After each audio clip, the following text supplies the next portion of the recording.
কেমন আছো সবাই? আশা করছি সবাই খুব খুব খুব ভালো আছো আর আমিও খুব ভালো আছি। তো চলো আজকের ভিডিওটা স্টার্ট করি। প্রথমেই যেটা তোমরা দেখলে ওটা কোথায় সেটা তোমরা কেউ বলতে পারবে? জানলে অবশ্যই আমাকে কমেন্ট করে জানিও। সকাল সকাল বেরিয়ে পড়েছি আমি আর আমার বান্ধবী, যাব আরেকটা বান্ধবীর বাড়িতে।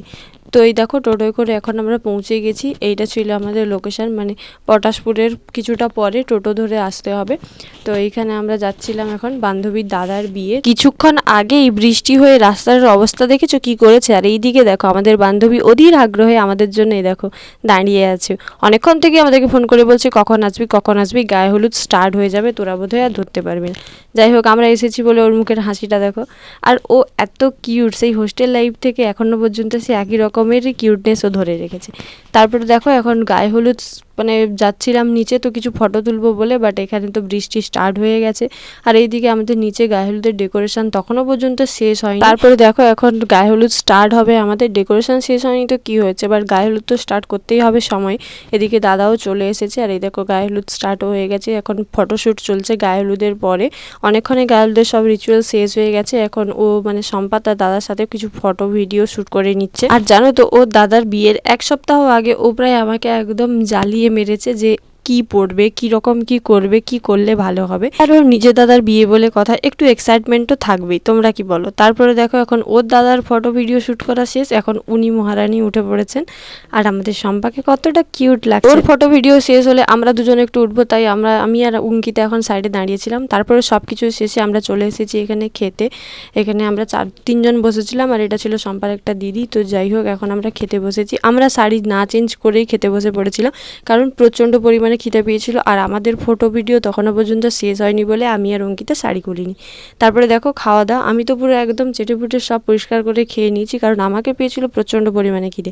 সকালবেলা বেরিয়েছিলাম 7টার সময়, তখন থেকে আমরা সম্পার বাড়ি পৌঁছেছি 11টার সময়। ট্রেন বাস এই সব করতে করতে এসে মাঝখানে গিফট কেনা, এই এত কিছুর মধ্যে খাওয়া দাওয়া আমাদের করা হয়ে ওঠেনি।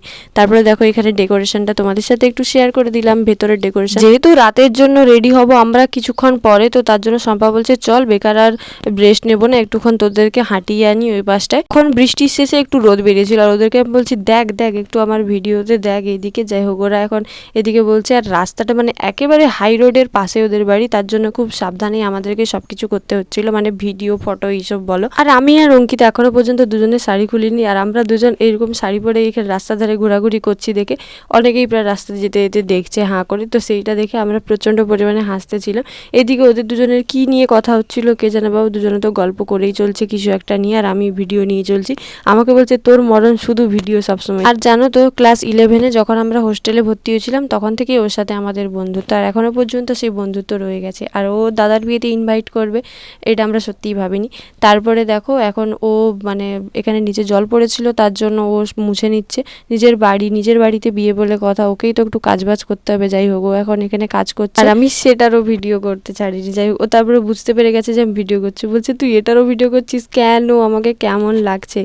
যাই হোক তারপরে দেখো এখন এখানে রণচণ্ডী সেজে বসে পড়েছে একদম চুলমুল ছেড়ে। আসলে ও চুলটা বড় বলে মানে শুকনো হচ্ছিল না, তাই জন্য চুল ছেড়ে বসেছিল। আর আমরাও এখানে পাখাটার সাইডে বসেছিলাম। অনেকটাই গরম লাগছে, বৃষ্টি পড়ছিল কিন্তু তারপরেও গরম।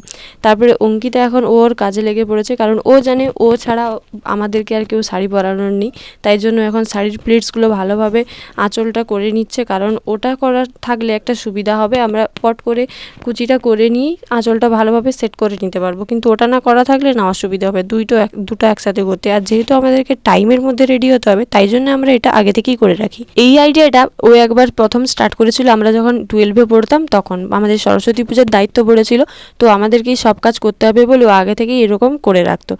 তারপরে এবারেও এখানে বিয়েবাড়িতে এসে করছিল আর আমাকে পেয়েছিল প্রচুর পরিমাণে ঘুম। আগের দিন রাতে নাইট করে এসে এখানে জাগা, তো আমার সেই জন্য প্রচুর পরিমাণে ঘুম লাগছিল। আর আমি তখনও পর্যন্ত শাড়ি চেঞ্জ করতে পারিনি, সম্পা তো এখানে ঘুম দিয়েই দিয়েছে।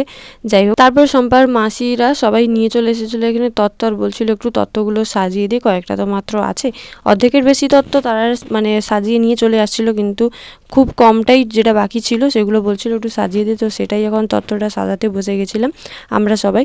তারপরে শম্পা আমাদের জন্য এনে দিল কফি। শম্পা বললো নাইট করে এসেছিস তো এটা খেয়ে নে, এটা খাওয়া দাওয়ার পরে আমরা রেডি হব। তো সেই এখন কফি খেতে আমরা বসেছি, হাত মুখ ধুয়ে ফ্রেশ হয়ে। আর সত্যি কফিটা খাওয়ার পরে একটু নিজেকে ফ্রেশ লাগছিল, একটু মনে তখন ইচ্ছা যাচ্ছিল যে হ্যাঁ এবার কিছু করতে পারি আমি। আর হাতে দেখছো হলুদ মেখে অবস্থা একদম শেষ। তারপরে দেখো আমরা রেডি হয়ে নিচে চলে এসেছি, আর তখন দেখছি এই রিচুয়ালসটা চলছে। এই রিচুয়ালসটা আমি প্রথমবার দেখলাম যে মায়ের কোলে দাদা বসেছে, মানে মায়ের কোলে বড় বসেছে। তো এটা আমি জানি না এটা কি রিচুয়ালস, তোমরা কেউ জেনে থাকলে বলো, আর তোমাদেরও এরকম হয় নাকি অবশ্যই কমেন্ট করে জানি। আর দাদা তো এই রিচুয়ালসটা করার সময় বলছিল এটা কি রিচুয়ালস রে বাবা। তারপরে এই যে দেখো আমাদের তিনজনের লুক, এই যে তিনজন আমরা রেডি হয়ে চলে এসেছি একদম। আর বিয়ে বাড়ি বলে কথা, যেই না সুযোগ পেয়েছে উনি মহারানী বসে পড়েছেন একটু ফটো তুলতে। আর ওকে তো সত্যি বলছি অনেক অনেক অনেক সুন্দর লাগছিল। যাই হোক তারপরে এখন আমরা দেবো রওনা দাদার বিয়ের গাড়িতে। তো এইখানে এখন বাজি ফাটানো চলছিল, আর এইদিকে আমরা সবাই উঠে পড়বো এবার গাড়িতে। শম্পা যাচ্ছিল, অঙ্কিতা যাচ্ছিল, আমি যাচ্ছিলাম, আর দাদার একটা দিদি যাচ্ছিল। তো আমরা বরের গাড়িতে এই কজনই ছিলাম। আর অঙ্কিতার অবস্থা তো পুরোই শেষ, কারণ ও গাড়িতে উঠলে ওর একটা দম বন্ধ ব্যাপার থাকে। গাড়িতে এসি চলছে কিন্তু তাও ওর মানে একটা অস্বস্তি লাগে, আরও মাঝে মাঝে ভমিটিংও ফিল হয়। কিন্তু সেদিন মানে বলছে যে আমার ভালো লাগছে না। তো দেখো এইসব করতে করতে গাড়িতে তারপর আমরা এখন পৌঁছে গেছি। আর এদিকে দাদাকে বরণ করার জন্য মেয়ের মা এসে গেছে, আর এদিকে দাদাকে বরণ করছে। আর দাদাকে বরণ করে না নামালে আমরা কেউ নামতে পারবো না, আমরা পেছনে ছিলাম। তো তারপরে এখন দাদা নামছে নিচে, আর আমরা বারবার বলে দিচ্ছিলাম টোপরটা মাথায় পরতে বল। টোপর আর ওখানে এটা মিষ্টির হাঁড়ি, নারকেল, আরও অনেক কিছু ছিল যেটা আমাদের হাতে ছিল। তো সেটাই এখন দাদাকে দিয়ে দিচ্ছিলাম, আর দাদা ধরিয়ে দিচ্ছে ওখানে। দেখো তোমরা তো জানো বরের গাড়িতে ওঠার জন্য অনেকেরই একদম হুটোপাটা লেগে থাকে, কিন্তু সেইখানে দাদা একদম ঠিক করে দিয়েছিল যে তোরাই যাবি আমার গাড়িতে, আর কেউ না। এই ব্যাপারটা আমাদের সত্যি অনেকটাই ভালো লেগেছে। আমরা নিজের বোন না, কিন্তু তারপরেও যে ইম্পর্টেন্সটা আমরা পেয়েছি সেটা আমাদের অনেক অনেকই ভালো লেগেছে। তারপরে এখন দেখো চলে যাচ্ছি আমরা সোজা একদম ওপরে লজে, বিয়েটা ঠিক হয়েছিল তেমাথানির লজে। তো সেইখানে এসেছিলাম, আর এখানে দেখলাম ধারে ধারে অনেক স্টলও দেওয়া আছে। আর বললাম স্টলে পরে যাব, চল আগে ওপরটাতে যাই, ওপরে গিয়ে আগে সেখানে দেখি দাদা কোথায় বসছে, সেখানে বসার জায়গাটায় যাবো। এবার ওপরে উঠে এই যে আমরা চলে যাচ্ছিলাম, দাদা এখানে বসছিল, তো আমরাও পেছন পেছন যাচ্ছিলাম। ওইখানে গিয়ে কিছুক্ষণ একটু বসবো, তারপরে আমরা বাইরে আসবো। আর ওখানে যাওয়ার পরেই সবাই বলছে শম্পাকে যে তুই যা তোর বৌদির সাথে একটু দেখা করে আয়। শম্পা সেইভাবে আমাদেরকে বললো তোরা কি যাবি আমার সাথে, চল তাহলে একটু দেখা করে আসি। তো আমরা এখন এদিকে চলে যাচ্ছিলাম, আর বাইরেটা দেখো কত সুন্দর, এখানে মণ্ডপটা সাজানো হয়েছে। তারপর আমরা সোজা এখন চলে যাচ্ছি বৌদির রুমটাতে, বৌদি যেখানে আছে। তো ওখানে ঢুকতে গিয়ে দেখি বাবা বিশাল লাইন, মানে ওখানে আমরা ঢোকার চান্সই পাইনি। বৌদির তো দেখাই পেলাম না, তখনও বৌদির ফটোশ্যুট চলছিল। তো একটু হালকা ভিডিও নিয়ে আমরা ওখান থেকে বেরিয়ে চলে এলাম। এখানে দাদাকে ঠকাতে এসেছে দাদার শালিরা। আর এটা দেখে আমার একটা কথা মনে পড়ে গেল, জানো তো, আসলে আমার বোনের যখন বিয়ে হয় তখন জামাই এরকম এসে বসেছিল, আর আমরা ঠকাতে যাব বলে বলে আর যাইনি। মানে আমাদের সেজে গুজে নিচে নামতে এতটাই লেট, তখন বর বসে পড়েছে অলরেডি বিয়ের পিঁড়িতে। তো যাই হোক আমাদেরকে সবাই তো খুব বকেছিল যে তোরা এত সাজতে লেট করিস, যে একটা মানে বর এসেছে তোরা ঠকাতেও গেলিস না, তাকে জল মিষ্টি খেতে দিলি না। কিন্তু কি করব, বর ঢুকে গেছে 8টার সময়, তো তার মধ্যে আমাদের সাজাগোজা কমপ্লিট হয়নি। যাই হোক তারপরে এখন এইদিকে আমরা সোজা চলে এসেছি নিচে খেতে। যখন আমরা খেতে এসেছিলাম তখন বাজে প্রায় 11টার মতো, তাই জন্য আর আমরা ওইদিকে কফি বা ফুচকা কিছুই খেতে যাইনি। তারপরে সোজা খেয়ে দিয়ে এসে এখন চলে এসেছি আমরা এখানে বিয়ে দেখতে। তো বিয়ের ছোট্ট একটা মুহূর্ত ক্যামেরাবন্দি করে নিলাম, তারপরে এখন বসে গেছি। এইবারে যে খাওয়া দাওয়া করলাম, আমার তো এখনই ঘুম পাচ্ছে। আমার আর অঙ্কিতা দুজনের অবস্থাই খুবই কঠিনতম, মানে দুজনকে এত ঘুম লাগছে। আমরা মানে অঙ্কিতা তবুও ওর ছিল ডে, কিন্তু আমার ছিল নাইট। আর এদিকে বিয়ে চলছে, সবাই এখন বিয়ে দেখছে। যাই হোক আর আমি আর অঙ্কিতা একদম সবার পেছনে, কারণ আমাদের দুজনের এনার্জি পুরো ডাউন। আমরা দুজন শুধু ভাবছিলাম কখন একটু যেয়ে ঘুমাবো। তারপরে ফাইনালি বিয়ে শেষ হয়ে এখন বৌদিকে নিয়ে আমরা চলে যাচ্ছি বৌদির বাড়িতে। টাটা সবাইকে, আবার দেখা হচ্ছে না।